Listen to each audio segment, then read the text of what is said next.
Olá, queridos amigos, queridas amigas, que o Senhor Deus vos abençoe, que o Senhor Deus vos guarde, que a face do Senhor Jesus possa resplandecer em cada um de vocês, que todos tenham um dia prazeroso e deleitoso ao lado do Criador do Universo. Vamos estudar a lição e hoje, sábado 27 de abril, inicia-se a lição de número 5, que ela tem como título Fé contra todas as dificuldades, que é esta lição aqui, meus amigos. Fé contra todas as dificuldades. E a lição de hoje, ela está baseada no Salmo 119. E o que nós vemos aqui é que a igreja medieval, ou a igreja católica da Idade Média, ela exerceu uma influência bastante grande, né, no setor assim, mundial, na época, seja na parte política, né, econômica, cultural, e principalmente religiosa, e ela exerceu assim com bastante autoridade pela união que houve entre governo e igreja, e isto era sobre todas as pessoas, porque ela na época tinha assim uma união muito íntima, né, com o governo romano, e ditava as ordens no mundo e exerceu um papel central, principalmente lá na Europa, onde atuou como uma autoridade moral e moldava as pessoas conforme seus interesses, conforme eles queriam, porém totalmente fora do que diz as Sagradas Escrituras. E foi aí, né, que cristãos verdadeiros, né, fiéis a Deus e corajosos, resolveram fazer um movimento chamado reformista protestante, que as pessoas se atentassem, né, e observassem o que estava verdadeiramente escrito na Sagrada Escritura, e que eles observassem isso, que isto os levaria à salvação, com um propósito de vida, para que eles pudessem alcançar a eternidade que foi prometida por Jesus, que se deveriam seguir as boas novas deixadas pelo nosso Mestre Cristo, para que eles recebessem as promessas que ele prometeu. E dentro dessa reforma protestante, surgiram homens, mulheres e crianças de valor, com propósitos diferentes da igreja romana, que nada tinham o que Deus mencionava na Bíblia, e até essa igreja romana, ela proibia a leitura, né, das Sagradas Escrituras, né, eles queimavam todas as edições que saíam, eles tinham poder sobre tudo, dominavam tudo, manipulavam tudo, eram por agentes de Satanás, contra ensinamentos verdadeiros que Jesus havia deixado. E as famílias que surgiram dessa reforma protestante lutavam contra essas determinações erradas, né, da Igreja Católica Romana, e tinham um propósito duradouro pela qual valia a pena viver em paz, livres e, acima de tudo, eles aguardarem a bendita esperança prometido por Jesus quando ele esteve entre nós, que eles deveriam observar, né, os estatutos e mandamentos que Deus havia deixado nas Escrituras. E o escritor da lição da escola sabatina dessa semana, pensando nisto, né, para que os cristãos do século XXI observem as palavras de Cristo e cumpram no coração, ele colocou no verso para memorizar da lição que nos diz: guarda a tua palavra no meu coração, para não pecar contra ti, que está lá no Salmo 119, versículo 11. Onde aqui o salmista mostra que a única maneira que o cristão pode seguir realmente a Cristo é observar, alinhar o nosso caminho com a palavra de Deus, onde a Bíblia nos mostra a verdade, onde tudo que está escrito nela nós devemos gravar na nossa mente. E temos que seguir o que está ali, e assim devemos guardar o que ela contém, para que nós possamos seguir dentro do nosso coração com amor, para não sermos enganados por Satanás. E assim faziam todos os reformistas cristãos da época, e lutavam contra tudo que não tivesse na Bíblia. Aqueles que estão fora da Bíblia, eles realmente combatiam, né? Mesmo que houvesse consequências de sofrimentos, de açoites, de prisão e morte.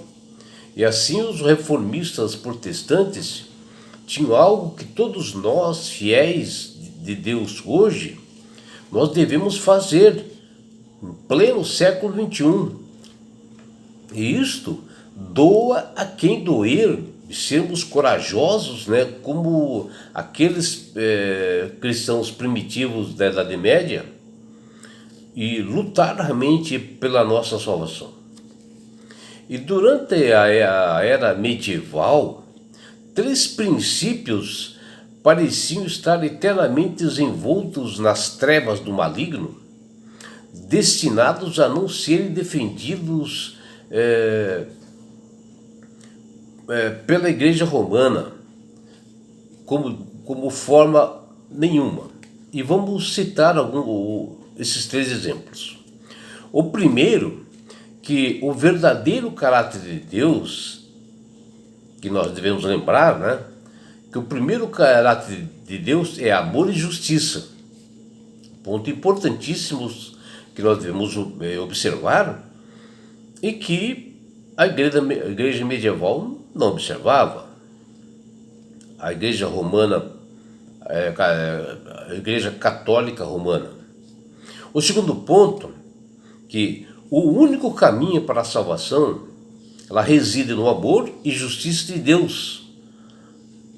Somente e realmente devemos seguir o que Deus fala através da sua palavra.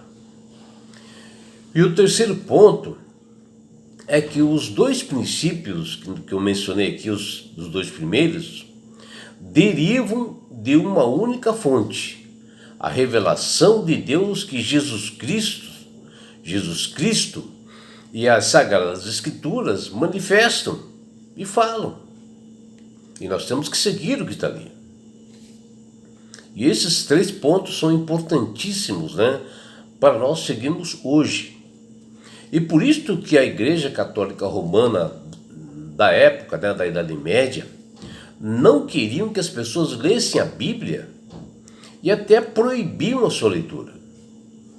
E hoje, em pleno século XXI, com tanta informação que nós temos nas redes sociais, as autoridades no mundo, junto à Igreja, querem reescrever a Bíblia, porque ela vai ao encontro das mentiras que eles fornecem, enganos que eles fornecem e pregam, né?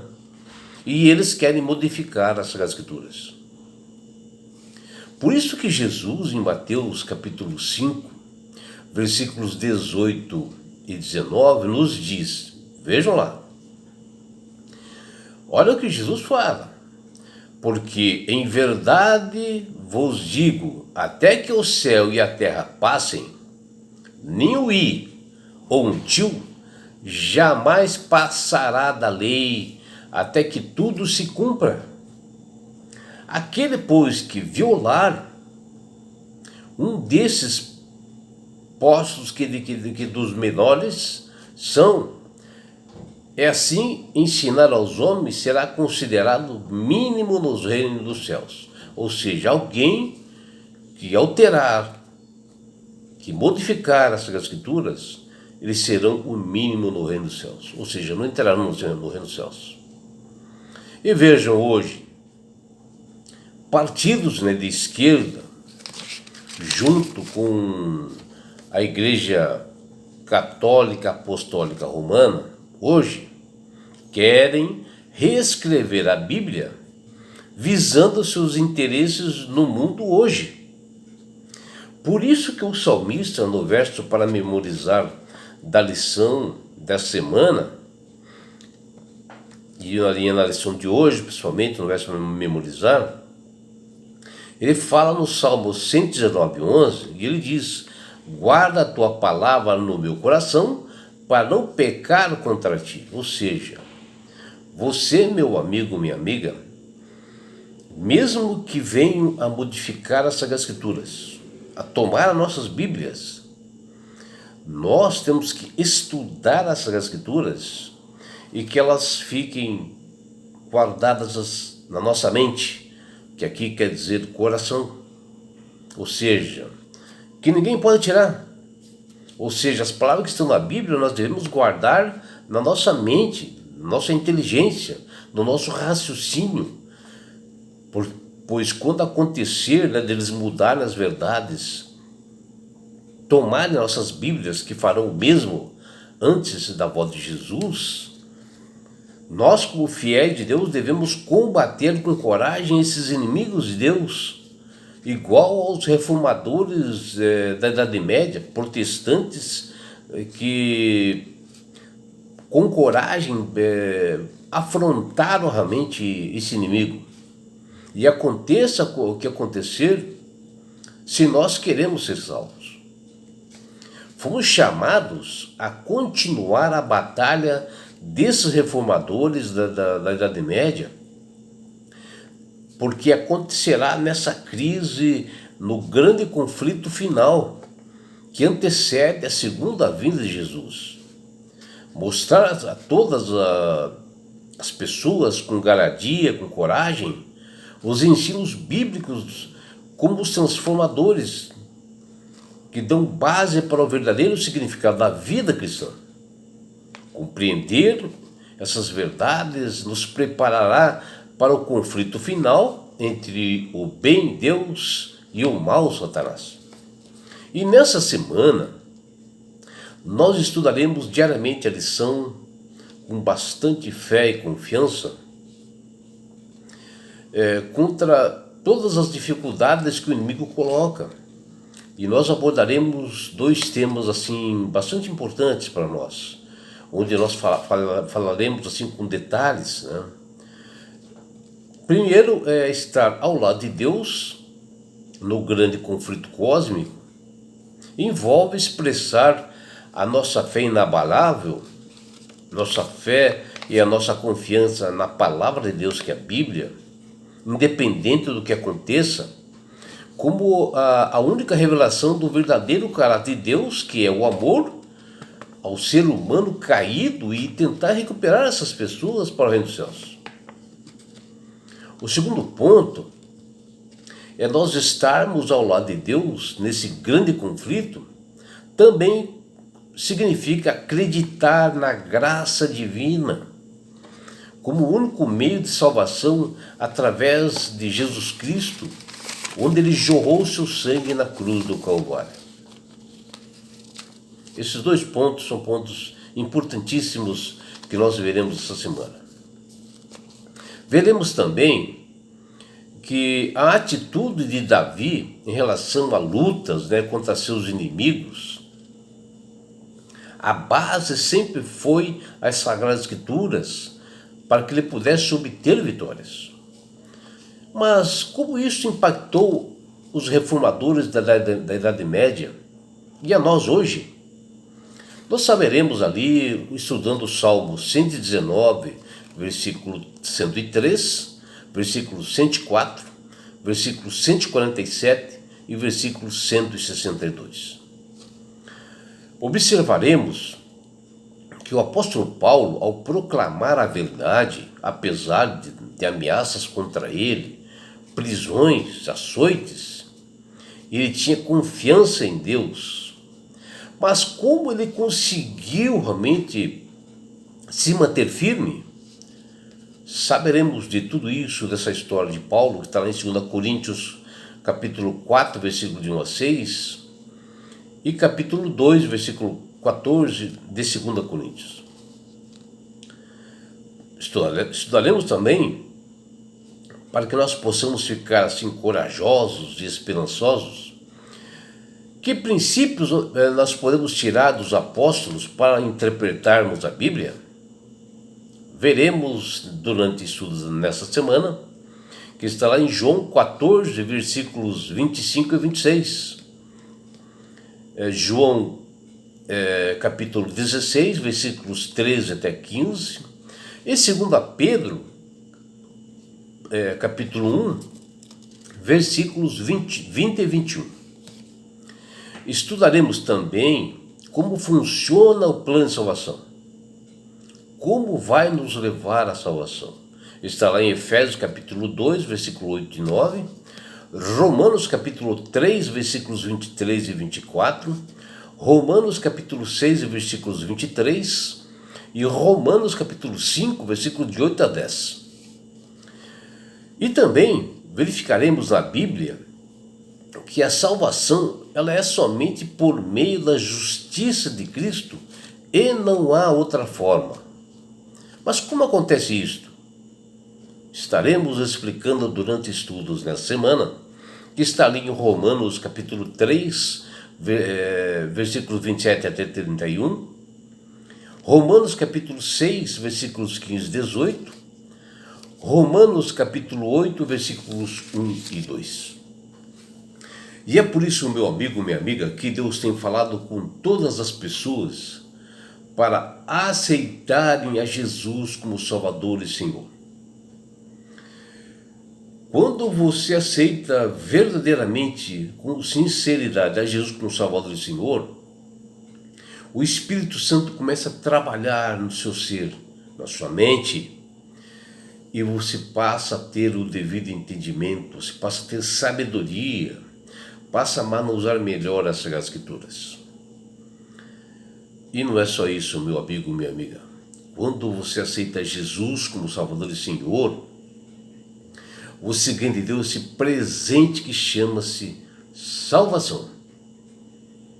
E na grande volta de Jesus, que está bem próxima,